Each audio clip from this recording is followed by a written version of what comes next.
आज हम पहुंचे हैं तैयब हुसैन घासेड़िया के निवास पर नूह में। और तैयब हुसैन घासेड़िया पिछले 2 बार विधानसभा चुनाव लड़े हैं। उनसे बात करेंगे कि मेवात के विकास के लिए, मेवात के मुद्दों के लिए और मेवात की जो मूलभूत समस्याएं हैं उनके लिए। आज जो मेवात पिछड़ा है, देश में लगभग पिछड़ेपन के पायदान पर काफ़ी पिछड़ा हुआ हमारा जिला मेवात है। इसके बारे में हम उनसे बात करेंगे किस तरह आज मेवात को विकसित धारा में लाने के लिए किस चीज़ की ज़रूरत है और सरकार उसके लिए क्या कर रही है, यहाँ के नेता क्या कर रहे हैं। तैयब हुसैन घासेड़िया से हम बात करते हैं। तैयब हुसैन जी, बहुत बहुत आपका शुक्रिया है हमारे चैनल में आने के लिए, आपने टाइम दिया। तो मेवात के विकास के मुद्दों के बारे में आप क्या कहेंगे और क्या बातचीत करेंगे? आप किस पार्टी में ज्वाइन हैं इस टाइम, किस पार्टी के लिए आप काम कर रहे हैं, ये सारी चीज़ें हैं, इन पर हम आपसे चर्चा कर रहे हैं। बहुत शुक्रिया आस मोहम्मद जी। जहाँ तक पार्टी की बात है, मैं लोगों की पार्टी में हूँ, लोगों के लिए काम कर रहा हूँ, किसी पार्टी के लिए काम नहीं कर रहा। लोगों में जो एक राजनीतिक रूप से पिछड़ापन है, शैक्षणिक रूप से पिछड़ापन है, आर्थिक रूप से पिछड़ापन है, तीनों चारों मोर्चों पर हमारा संघर्ष बदस्तूर जारी है पिछले 20 साल से। और जो मेवात के माथे पर पिछड़ेपन का जो कलंक लगा हुआ है कि आज हिंदुस्तान के सबसे पिछड़े जिलों में मेवात शुमार होता है, उसकी केवल और केवल एक वजह है कि यहाँ के नुमाइंदों ने मेवात के साथ बेईमानी की है, मेवात के हक हकूकों पर डाका डालने का काम किया है, एक विशेष मानसिकता के तहत कि तुम इस इलाके के राजा हो, जनता तुम्हारी प्रजा है, तुम राज करने के लिए बने हो, जनता वोट देने के लिए बनी है। कहीं ऐसा ना हो अगर इस जनता को रोजगार और तालीम अगर तुमने दे दिया तो तुम्हारे जो नाकाबिल जो वारिस हैं वो उन पर काबिल राज नहीं कर पाएंगे। लेकिन इस भ्रम को तोड़ने के लिए मैं पिछले 20 साल से मुसलसल लोगों को जागरूक करने में लगा हुआ हूँ और मुझे फ़ख्र है इस बात का, मैं पूरी तरह से मुतमईन हूँ कि जनता का जिस तरीके से प्यार हमें मिल रहा है और जनता में जो जागरूकता आई है वो आने वाले दिनों में एक बदलाव की तरफ संकेत कर रही है। और जो विकास की जो आपने बात की, तो मेवात में तो विकास नाम की कोई चीज़ है ही नहीं। जो हालात कमोबेश 50 और 60 के दशक में प्रदेश के थे, वही हालात आज मेवात में 50 और 60 के दशक वाले हैं। ना यहाँ शिक्षा है, ना बिजली है, ना पानी है, ना स्वास्थ्य सेवाएं हैं। तो किसको जिम्मेदार मानते हो इस सब चीज़ों? तो ये तो मैंने अभी पहले कहा, सरकारों के साथ साथ हमारे यहाँ के नुमाइंदे ज़्यादा जिम्मेवार हैं, क्योंकि नुमाइंदे का काम होता है सरकार से अपने इलाके के लिए काम करने के। लेकिन इन लोगों ने अपने निजी स्वार्थ में काम किया, इलाके के इंटरेस्ट में इन्होंने कभी कोई काम नहीं किया।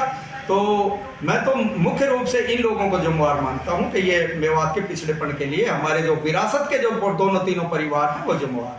आज हम सड़कों की बात करें, मेवात में खुनी नाम से सड़क मशहूर है जो नूह से राजस्थान बॉर्डर तक, तो इस पे आए दिन हादसे हो रहे हैं, तो इसके बारे में क्या कहेंगे? देखिए, ये हमारी बदनसीबी है कि हमारे बिल्कुल जायज़ और वाजिब काम के लिए हमें इतने दिन से हमारे नौजवानों ने संघर्ष किया, पैदल यात्राएं निकाली, ज्ञापन दिया। पिछले 10-15 साल से बराबर मेवात की जनता संघर्षरत है इस रोड को बनवाने के लिए। मैं तो ये कहूँगा कि हमारे यहाँ की सरकार की नीयत या तो ठीक नहीं है मेवात में काम कराने के लिए, नहीं तो कोई वजह नहीं है कि पूरे प्रदेश में सड़कों का जाल फैला हुआ है। मेवात में एक सड़क के लिए किसी इलाके विशेष को 15-20 साल संघर्ष करना पड़े तो सरकार के लिए भी शर्मसार होने की बात है। तो हम मेवात में शिक्षा की बात करें, आज स्कूलों में अध्यापक नहीं है, वहाँ पे जो टीचर नहीं आने के कारण बच्चे पढ़ नहीं पा रहे हैं, और यहाँ पे यूनिवर्सिटी नहीं है, तो लोग हमारे यहाँ अपने बच्चों को दूर दूर पढ़ाने के लिए भेजते हैं। इसके बारे में क्या? देखिए, ये सरकार की मानसिकता को भी ये बात साबित करती है, जो नुमाइंदे की मानसिकता को भी देखिए। नुमाइंदे तो यहाँ चाहते ही नहीं कि जनता पढ़े, लेकिन साथ साथ सरकार भी नहीं चाहती। आज मेवात में शिक्षा का स्तर पूरे देश में सबसे नीचे है। हमारे बच्चे शिक्षा के संपूर्ण साधन ना होने की वजह से दूसरे गलत कामों में मुनविस हो जाते हैं, और जिसकी वजह से मेवात में कलंक भी लगता है और हमारी नस्लें जो है उनका मुस्तकबिल खराब हो रहा है। तो मैं तो सरकार से भी पुरजोर गुजारिश करता हूं कि इस तरफ ध्यान दिया जाए। मेवात के माथे से जो है शिक्षा का कलंक है, इसको मिटाने का काम किया जाए, क्योंकि मेवात एक गरीब इलाका है। यहाँ के लोग अपने बच्चों को प्राइवेट शिक्षा नहीं दिला पाते, और सरकारी स्कूलों में टीचरों का अभाव होने की वजह से वहाँ बच्चे रुक नहीं पाते।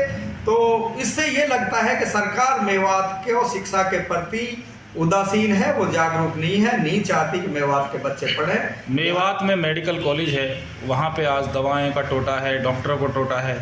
इसको लेकर आए दिन वहाँ नेता दौरा करते रहते हैं, खबरों तक सीमित हो जाते हैं, लेकिन उसका कोई आज तक भला नहीं कर पाया है। तो क्या कहेंगे इसके बारे में? देखिए, ये बिल्कुल आपकी बहुत जेन्युइन बात है कि मेवात में सरकार ने 600-700 करोड़ रुपए लागत लगा करके एक सफ़ेद हाथी खड़ा कर दिया, इमारत तो बना दी, लेकिन उस इमारत में जो चीज़ें होनी चाहिए, जिस मकसद से वो बनाई थी, उसमें उनका पूरी तरह से टोटा है। वहाँ पट्टी, यहाँ तक कि आज तक उसमें न्यूरो का कोई डॉक्टर नहीं आया, उसमें हार्ट की कोई मशीन रही है, इवन यहाँ एक्सरे का भी साधन नहीं है, अल्ट्रासाउंड भी लोग अपने पैसों से लोग करा करके जाते हैं, ओपीडी पर वहाँ कोई सुविधा नहीं है, इमरजेंसी में कोई सुविधा नहीं है। ये तो केवल एक आई वॉश करने के लिए, लोगों की आंखों में धूल झोंकने के लिए ये सफ़ेद हाथी खड़ा किया था। और इससे पहले मैंने जब ग्रीवेंसेस कमेटी के चेयरमैन आदरणीय मंत्री देवेंद्र बबली जी आए थे, उन्होंने भी औचक निरीक्षण किया था, दिशा निर्देश दिए थे डायरेक्टर को और दूसरे डॉक्टर्स को, लेकिन मजाल है कोई किसी के कान पर जूं रेंगती हो, कोई कार्रवाई नहीं हुई, क्योंकि यहाँ के डॉक्टर्स के चाहते नहीं कि मेवात में लोगों को सुविधाएं मिलें। और सारा जितनी भी दवाइयाँ आती हैं वो सब भ्रष्टाचार की भेंट चढ़ जाती हैं। दवाइयों को बाहर बेचा जाता है मेडिकल स्टोरों पर, फिर उन्हीं मेडिकल स्टोरों को पर्ची लिख करके लोगों को मजबूर किया जाता है वहाँ से दवाई खरीदने के लिए। पिछली बार जेजेपी से चुनाव लड़ा, इस बार किस पार्टी से चुनाव? देखो, इस बार मैं जनता के बीच में जा रहा हूँ जी, और इसी कड़ी में मेरा बीरपुर गांव में 23 तारीख को जन समर्थन का एक प्रोग्राम है। लोगों की नब्ज टटोल रहा हूँ, जहां लोग आदेश करेंगे, लोगों की जो मंशा होगी और जो पार्टी मेवात के विकास के प्रति हमें संजीदा दिखेगी, उस पार्टी के बैनर के तले चुनाव लड़ने का काम किया।